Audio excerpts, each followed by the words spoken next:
Hello students, so welcome to next lecture. तो इसके पहले वाले लेक्चर में हमने अप टू क्वेश्चन नंबर 84 तक देख लिया था। उसके आगे वाले जो हमारा एमपी माइनिंग इंस्पेक्टर 2025 वाला क्वेश्चन पेपर है उसको हम डिस्कस कर रहे थे। Okay, so let's start.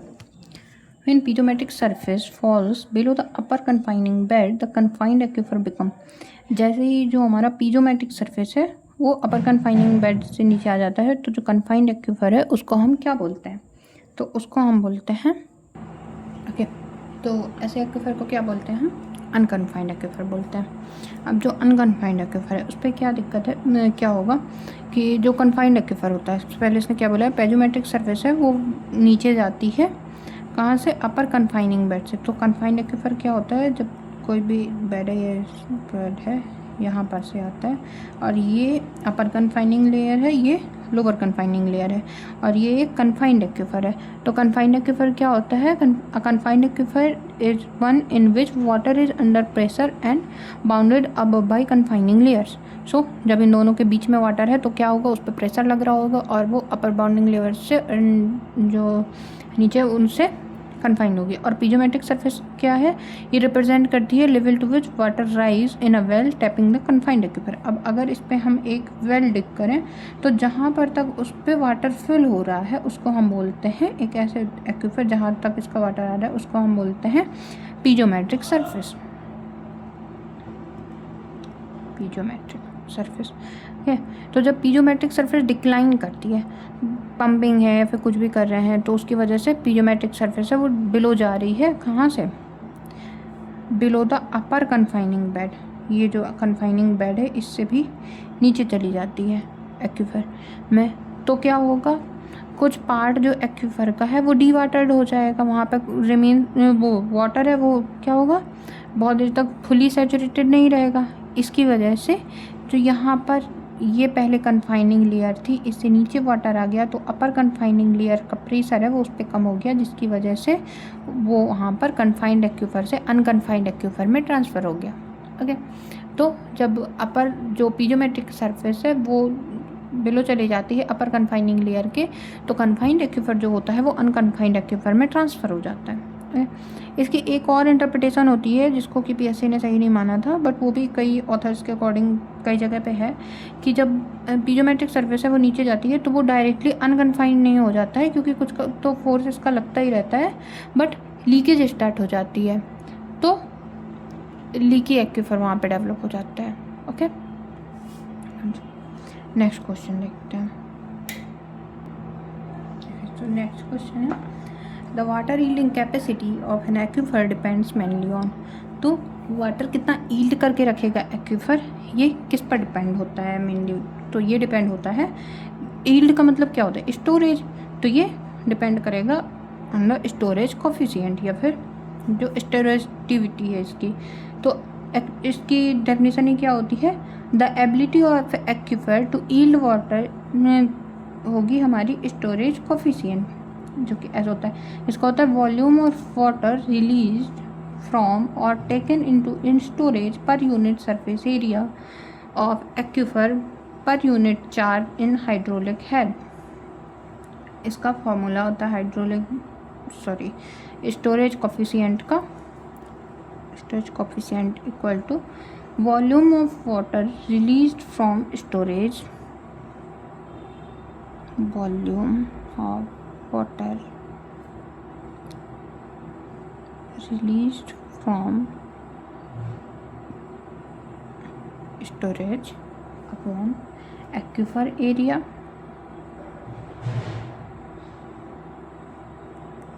into charge in head।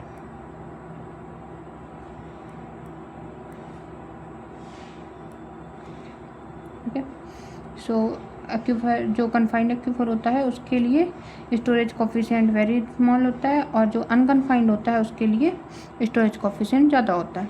High storage coefficient का मतलब क्या होता है कि मोर वाटर अवेलेबल है एंड बेटर यील्डिंग है एक्यूफर की। So if storage coefficient is high that means more water available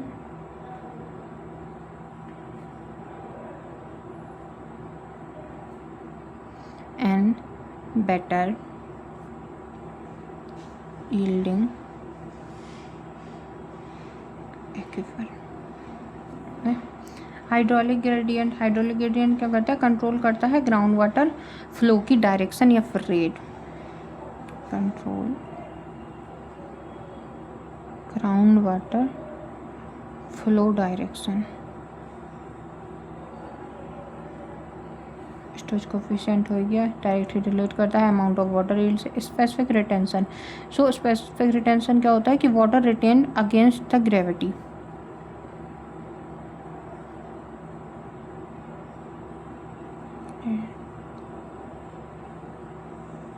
against gravity, कोई एक्वीफर कितना वाटर रिटेन करता है अगेंस्ट द ग्रेविटी उसको बोलते हैं। कॉम्प्रेसिबिलिटी ये तो फैक्टर है, कोई प्रॉपर्टी नहीं है। नेक्स्ट क्वेश्चन,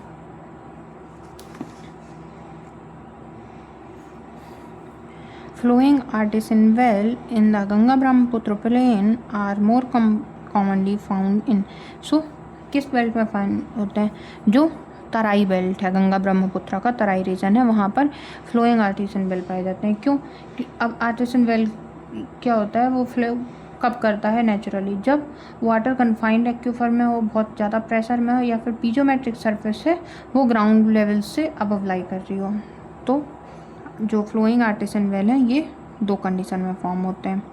एक तो फॉर्म होगा कि water in confined aquifer, condition क्या है इसके लिए, water in confined aquifer is under pressure.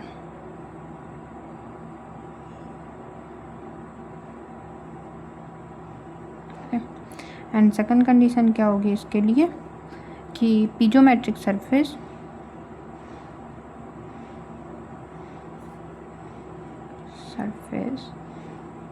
lies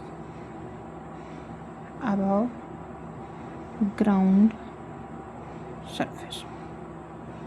okay, so उसको बोलते हैं हम फ्लोइंग आर्टिसियन वेल। अब तराई रीजन में ही क्यों, क्योंकि इस रीजन में एक तो थिक पोरस सेडिमेंट्स होंगे,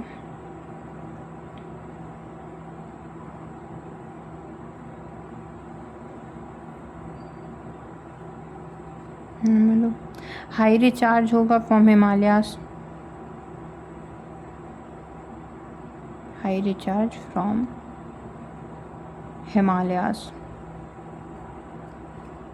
नेक्स्ट ओके, नेक्स्ट होगा alternate permeable and impermeable layers.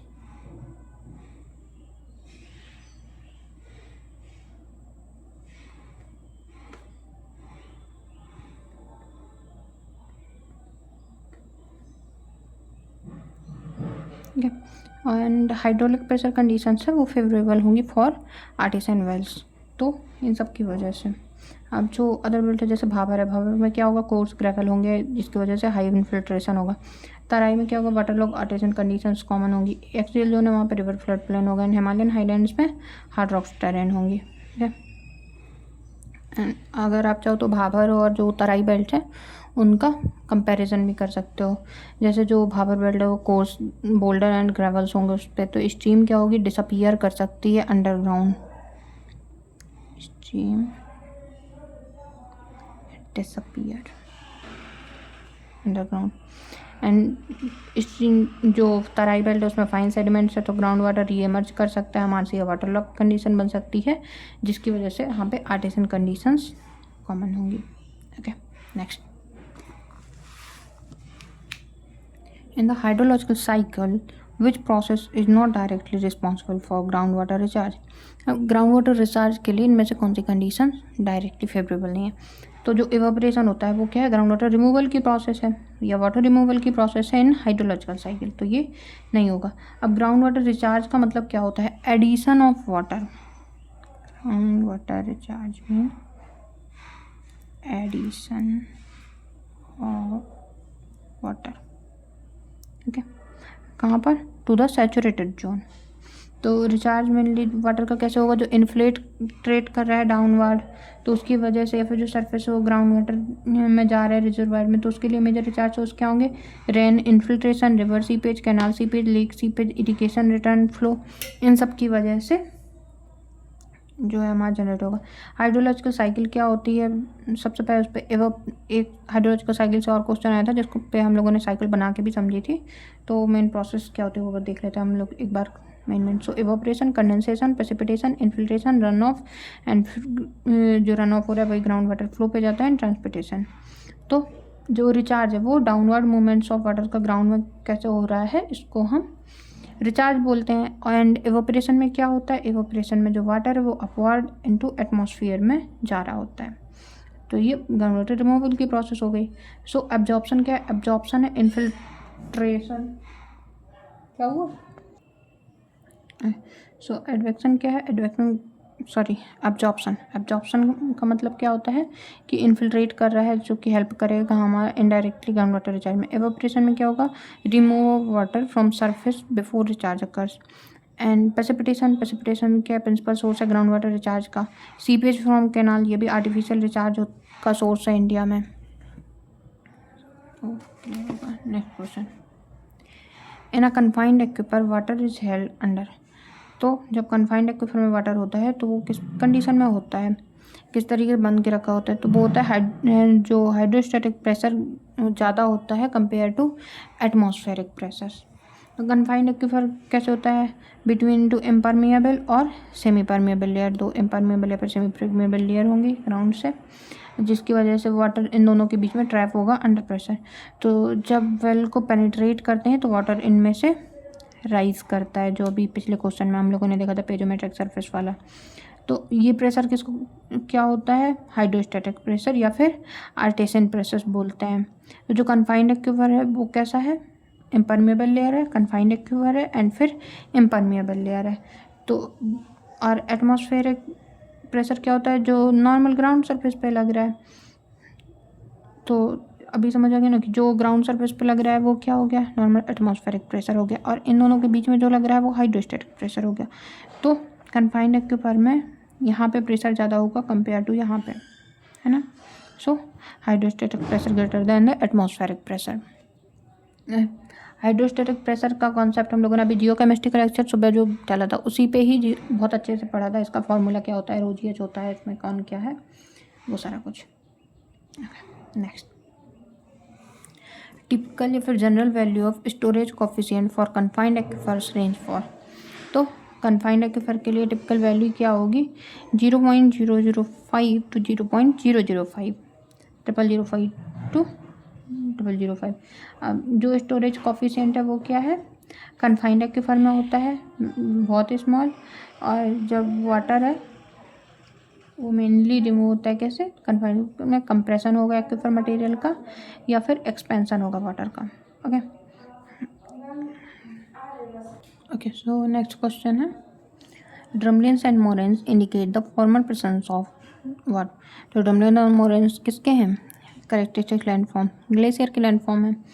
तो जो ये हैं क्या, ड्रमलिन मोरेन है डिपोजिशनल लैंडफॉर्म्स हैं, ग्लेशियर के डिपोजिशनल लैंडफॉर्म्स हैं जो कि पास्ट ग्लेशियल एक्टिविटी को बताते हैं।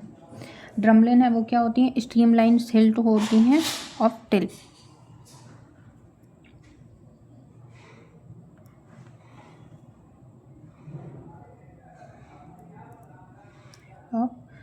टिल की डिपोजिशनल लेयर होती हैं beneath the moving ice.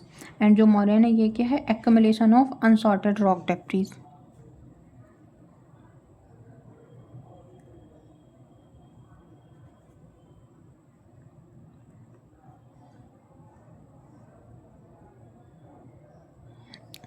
Unsorted rock debris, okay. तो ये दोनों अगर मिल रहे हैं किसी एरिया पे तो हम ये बोल सकते हैं कि यहाँ पे एक टाइम पे ग्लेशियर रहा होगा। वॉल्केनिक लैंडफॉर्म तो है नहीं, वॉल्केनो में क्या होता है, प्रोड्यूस होते हैं lava flow as deposit, volcanic cone, caldera. Oceanic में मैराइन डिपोजिशनल फीचर बनेंगे, सैंड बार, बीचेस, ये सब होंगे। एंड जो कास्ट है उस पर लाइमस्टोन के थ्रू, डिसोल्यूशन के थ्रू बनेंगे, जैसे कि सिंगोल्ड, लाइन, रिमलिन्स, इन सारी चीज़ें बनेंगी। The typical cross profile of an alluvial fan is, alluvial fan जो होता है उसकी टिपिकल क्रॉस प्रोफाइल क्या होती है? कॉन्वेक्स होती है। एलुवियल फैन क्या है? फैन सेप डिपॉजिट है जो कि फॉर्म होता है due to steam emergence from mountainous region on to flatter plain. So develop due to river की जो स्टीम की इमरजेंस है from mountainous plain to flatter region. जैसे जैसे वाटर वेलोसिटी लॉस करता है तो सेडिमेंट्स को क्या करता है? डिपॉजिट करता जाता है near mountain front end gradually फाइनर होता जाता है अपवर्ड। जैसे ये माउंटेन फ्रंट पे है तो यहाँ पे जैसे ही आएगा तो फाइनर अपवर्ड शो करेगा, फाइनर अपवर्ड सीक्वेंस को शो करता है, जिसकी वजह से एक जेंटल कॉन्वेक्स अपवर्ड प्रोफाइल हो जाती है, कॉन्वेक्स अपवर्ड प्रोफाइल डेवलप हो जाती है। कॉनकेव जो है, कॉनकेव प्रोफाइल कब होती है? मैच्योर रिवर लॉन्गिट्यूडनल प्रोफाइल होती है ये। कॉन्वेक्स करेक्टरिस्टिक प्रोफाइल है for alluvial fan. Highest slope कहाँ पर होगा? Near the apex and general slope outward होगा। जो फ्लैट है, फ्लैट नहीं होता है, मेजरेबल स्लोप होता है इन दोनों के बीच में। ओके, सो अगर रिवर प्रोफाइल पूछ रहा है तो कॉनकेव, एंड अगर पूछ रहा है हमसे एलुवियल फैन का तो होती है convex. Okay, next, barchan dunes form under which condition? Barchan dune किस कंडीशन में फॉर्म होते हैं? इसके लिए हम लोगों ने जब बांगर वाली सीरीज देखी उस पर हम लोगों ने डायग्राम बना के भी देखा था एक। तो बरकान ड्यून कब फॉर्म होते हैं? जब हमारे पास में लिमिटेड सैंड सप्लाई हो और यूनिडायरेक्शनल विंड हो, उस कंडीशन में बरकान ड्यून फॉर्म होते हैं। अब बरकान ड्यून के कैरेक्टरिस्टिक क्या होते हैं? कि ये लिमिटेड सैंड अवेलेबिलिटी हो, लिमिटेड सैंड सप्लाई हो एंड हार्ड ग्राउंड सरफेस हो,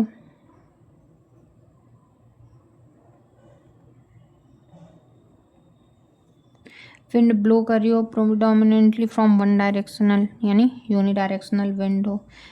तो इसमें क्या होते हैं? हॉर्न्स किस डायरेक्शन में पॉइंट करते हैं? Horns point down wind.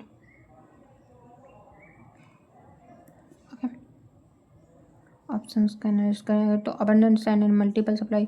तो अगर अबंडेंट सैंड होगी तो वो किस तरीके के मल्टीपल डायरेक्शन में विंड जा रही है तो वो कॉम्प्लेक्स ड्यून को फॉर्म करेंगे। सेकेंड एग्जैक्ट कंडीशन ये है। Wait soil and heavy rainfall, तो ड्यून जो है वो एरिड में फॉर्म होते हैं। कोस्टल टाइट, कोस्टल का कुछ होता ही नहीं है। सो बरकान कैसा होता है? क्रीसेंट शेप होता है, ये भी लिख सकते हो आप, क्रीसेंट शेप। एक और होता है क्रीसेंट शेप, वो कौन सा ड्यून होता है ये आप बताओगे ओके नमक में। सो नेक्स्ट,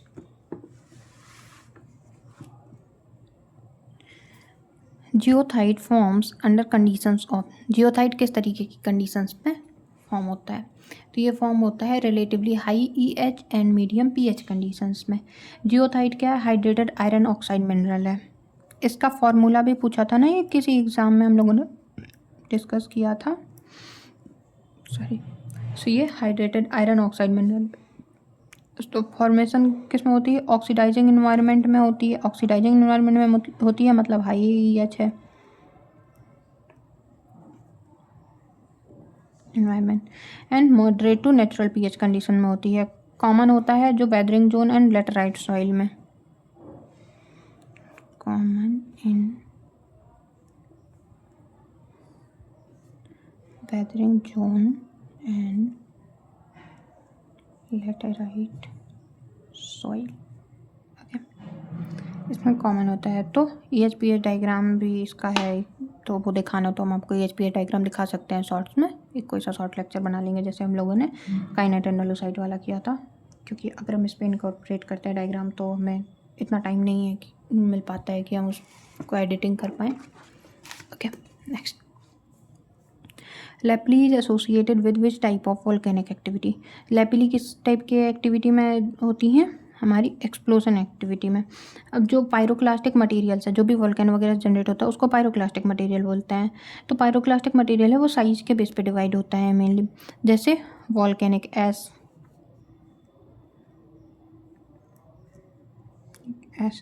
ये क्या होती है? लेस देन 2 mm साइज के। लैपिली ये क्या होते हैं? 2 to 64 4 mm का साइज होगा तो उसको हम लैपिली बोलते हैं।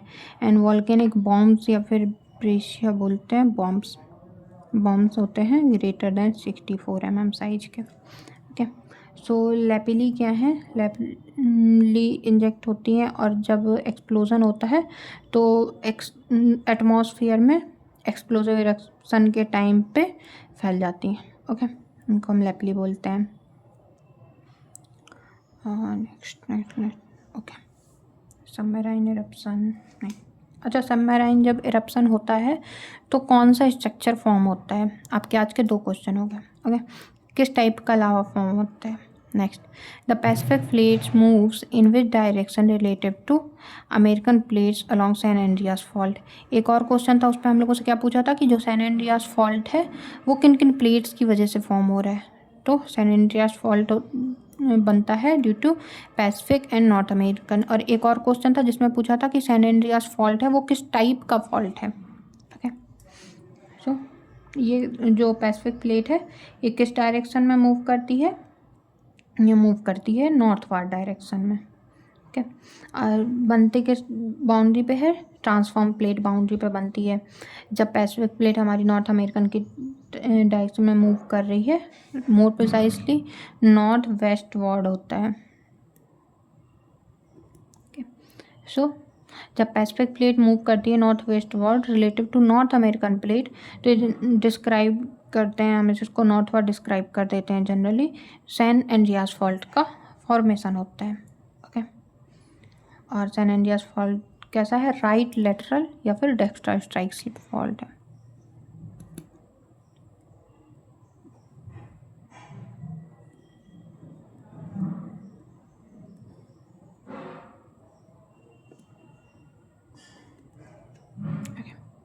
सो आई होप आप लोगों का यहाँ तक सारा कुछ क्लियर होगा। तो आज के लिए थैंक यू सो मच। ऐसे ही रिवाइज करते रहिए और अगर कोई भी सजेशन हो तो आप दे सकते हो। Okay, thank you so much for watching this video lecture.